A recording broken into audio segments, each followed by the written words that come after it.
All right. Hi, this is Dr. Lyn Patrick here in snowy Colorado. For those of you that enjoy that kind of thing, I woke up to many inches of snow this morning. I'm here with Dr. Marianne Marchese, who is not in snowy Colorado. She's in sunny, warm Phoenix, Arizona. Dr. Marchese is going to be one of our lead speakers at the Environmental Health Symposium in April in Tucson, Arizona. I'm very excited to have her talk about her area of expertise, which is women's health and environmental medicine. So Dr. Marchese, what is on top for you about your topic that you're going to be discussing in Tucson in April?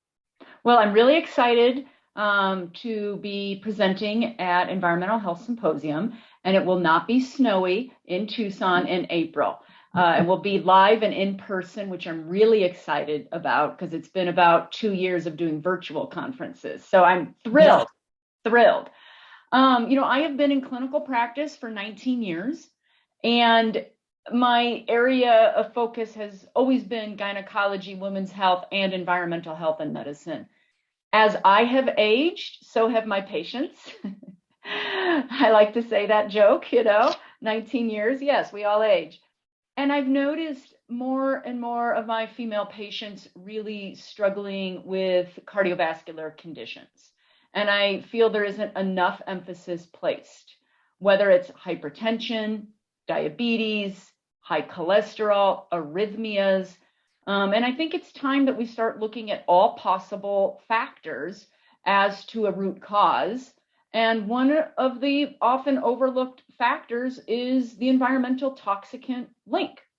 Absolutely. I think most physicians know how to educate patients on exercise and healthy diet and lifestyle changes. But I've got some interesting research and clinical case examples from my recent patient population on how to really dive into, is there an environmental toxicant component contributing to this cardiovascular disease? And so I'm really excited to discuss it and present these cases. The relevance and the timing of this could not be more perfect.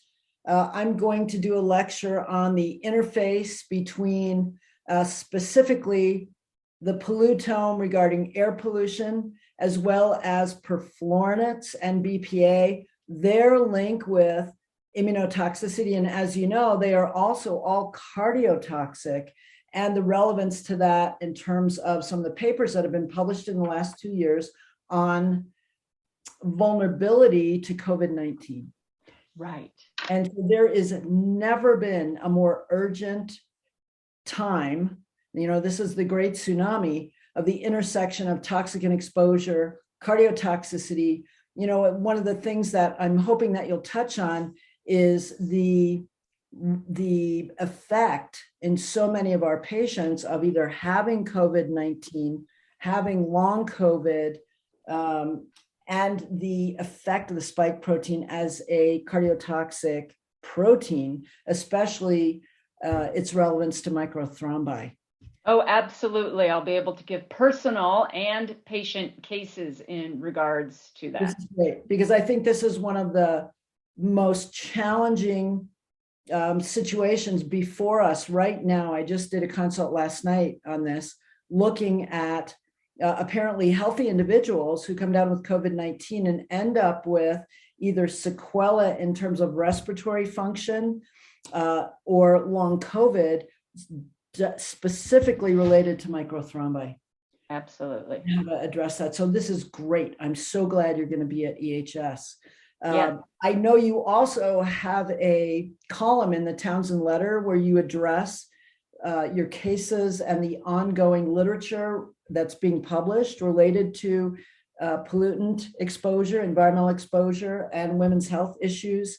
And I look forward to your articles every single month. I have a subscription to the Townsend Letter just because there's so much relevant information recently about environmental health.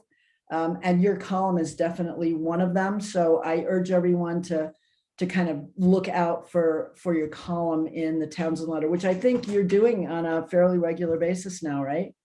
Yes, I write the column every other issue. So it ends up being maybe 4 to 5 columns a year always focused on a topic related to environmental health.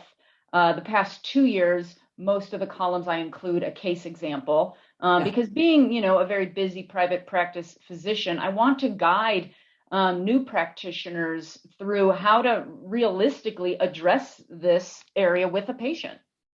Well, we're all benefiting from that guidance. I find your cases fascinating, and the amount of detail that you put in really helpful. So I am so looking forward to seeing you at our live conference. And yes, I too am more than ready to be at a live conference. Absolutely. It's going to be great. All right. Thank you, Dr. Marchese. We'll see you in a couple of months. Thanks. Thanks so much for this. Take care.